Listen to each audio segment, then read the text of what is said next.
સુરતના સરથાણા પોલીસ સ્ટેશનના પોલીસકર્મી રેડ કરવા જાય છે અને રેડ બાદ તોડ થાય છે અને તોડ બાદ મુદ્દા માલ પણ સગે વગે થાય છે। આ વાત ખુદ ભાજપના ધારાસભ્યએ કરી છે અને આ મામલે સુરત પોલીસ કમિશનરને પત્ર પણ લખ્યો છે। સાથે જ જે રીતે આરોપીઓનો કથિત વરઘોડો નીકળે છે તેમ આ પોલીસકર્મીઓનો પણ વરઘોડો કાઢવાની વાત કરી છે।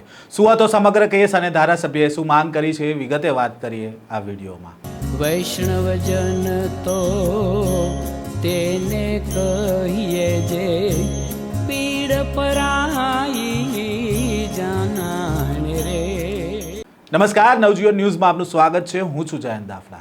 ફિનાઇલના નામના સ્ટીકર અને કેનમાં હલકી ગુણવત્તાનો સામાન પેક કરીને બજારમાં વેચતા હતા અને આ કંપનીએ ગત જાન્યુઆરી માસમાં સરથાણા પોલીસને સાથે રાખીને સીમાડા કેનાલ રોડ ઉપર આરના એન્ટરપ્રાઇઝ નામથી ચાલતી કંપનીમાં દરોડો પાડ્યો। અહીંથી બનાવટી phenyl, toilet cleaner, tiles cleaner, dishwasher સહિતનો જંગી જથ્થો પણ મળી આવ્યો। તે ઉપરાંત આ બ્રાન્ડેડ કંપનીના સ્ટીકર, કેન, બોટલનો જથ્થો પણ મળી આવ્યો। પોલીસે આ કારખાનું ચલાવનાર અતુલ ગલાણીની ધરપકડ કરી અને જે તે સમયે 3.31 લાખનો મુદ્દામાલ પણ કબજે કરી લીધો। જોકે આ કેસમાં સરથાણા પોલીસે તોડ કર્યો હોવાની વાત ધારાસભ્ય કુમાર કાનાણીએ કરી છે અને પોલીસ કમિશનરને પત્ર પણ લખ્યો છે, જેમાં લખ્યું છે કે ગોડાઉનમાં 20 લાખથી વધુનો માલ હતો છતાં પણ 3.31 લાખનો ઓન પેપર બતાવવામાં આવ્યો છે। તો બાકીનો માલ પોલીસની મિલીભગતમાં 5 આઈસર ટેમ્પોમાં ભરીને આરના એન્ટરપ્રાઇઝના ગોડાઉનથી એન્થમ સર્કલ પાસેના ક્રિષ્ના ફાર્મમાં સગે વગે કરાયો। એફઆઈઆરમાં પણ આરના એન્ટરપ્રાઇઝના 3 માલિકોને બદલે એક જનો ઉલ્લેખ કરાયો હતો। ભાજપના ધારાસભ્ય કુમાર કાનાણીએ લખેલા પત્રમાં જણાવ્યું છે કે સરથાણા પોલીસ દ્વારા 11 જાન્યુઆરીના રોજ હાર્પિક કંપનીનું ડુપ્લિકેટ લિક્વિડ પકડવા માટે રેડ કરવામાં આવી અને આ રેડમાં 10 જેટલા પોલીસકર્મી હતા અને આ રેડ દરમિયાન આરના એન્ટરપ્રાઇઝના માલિકો જોડેથી 8 લાખ લઈ ગોડાઉનમાં હાજર પૂરો માલ ફરિયાદમાં ન દર્શાવવામાં આવ્યો। આ ગોડાઉનમાં 20 લાખથી વધુનો માલ હતો છતાં 3.31 લાખનો મુદ્દા માલ બતાવવામાં આવ્યો અને બાકીનો માલ આરના એન્ટરપ્રાઇઝના ગોડાઉનથી પોલીસની મદદથી 5 આઈસર ભરીને સગે વગે કરવામાં આવ્યો। 8 લાખની રકમ હેડ કોન્સ્ટેબલ યુવરાજસિંહે આરના એન્ટરપ્રાઇઝના માલિકની ગાડીમાં લઈને સરથાણા પોલીસ સ્ટેશનમાં સાંજે ગયો હતો અને આરના એન્ટરપ્રાઇઝના માલિકો 3 છે તો ફરિયાદમાં ફક્ત કેમ એક જ બતાવવામાં આવ્યો।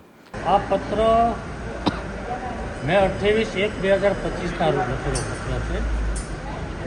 ઘણો સમય પહેલાંનો પત્ર છે।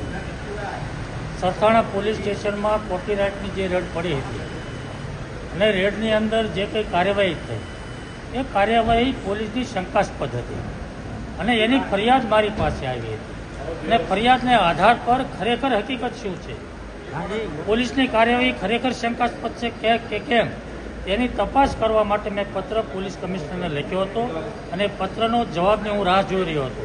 પરંતુ આજે આ પત્ર સોશિયલ મીડિયાની અંદર કે કોઈ પણ જગ્યાએ વાયરલ થયો છે અને એની તપાસ ચાલી રહી છે। પરંતુ દર શુક્રવારે પોલીસ કમિશનર સાથે સંકલનની મિટિંગ ધારાસભ્યની થતી હોય છે। આ પત્રની મારી જે માગણી હતી તપાસની એ તપાસ થઈ રહી છે કે કેમ એનો જવાબ હું પોલીસ કમિશનર પાસે માગવાનો છું। ઓકે, આરના એન્ટરપ્રાઇઝની આજુબાજુના ગોડાઉનના સીસીટીવી ફૂટેજ અને માલિકોની પૂછપરછ થાય તો સમગ્ર તોડકાંડ ખુલ્લો પડે એમ છે તેમ કુમાર કાનાણીએ કહ્યું છે। પોલીસે તોડ કર્યો હોવાની વાત હવે ખુદ ભાજપના ધારાસભ્યએ કરી છે અને આ મામલે સુરત પોલીસ કમિશનરને પત્ર પણ લખ્યો છે। હવે જોવાનું રહ્યું કે સુરત પોલીસ કમિશનર આ તોડકાંડને કેવી રીતે ખુલ્લો પાડે છે અને તોડકાંડમાં કયા કયા પોલીસની સંડોવણી ખુલે છે। આ જ પ્રકારના સમાચાર સાથે ફરી મળીશું, ત્યાં સુધી નવજીવન ન્યૂઝ સાથે જોડાયેલા રહેજો। વૈષ્ણવજન તો તેને કહીએ જે પીડ પરાઈ